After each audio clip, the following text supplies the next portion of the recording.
Oppo is fully unveiling the Find X8 Ultra on April 10th, and ahead of that the brand has today shared its key specs and features.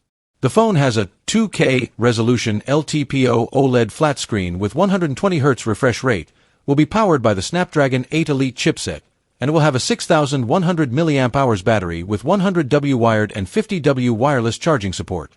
The Find X8 Ultra is both IP68 and IP69 certified for dust and water resistance. Previously, the brand also shared some official images of the phone. Another previous teaser revealed its camera setup, a 50MP main camera using Sony's Lisha LYT 901-inch type sensor, a 50MP ultra-wide using Sony's IMX882, a 50MP telephoto camera with 3x zoom using Sony's IMX906, and a 50MP periscope telephoto camera using Sony's IMX882. There's also a spectral image sensor to assist with colors and skin tones.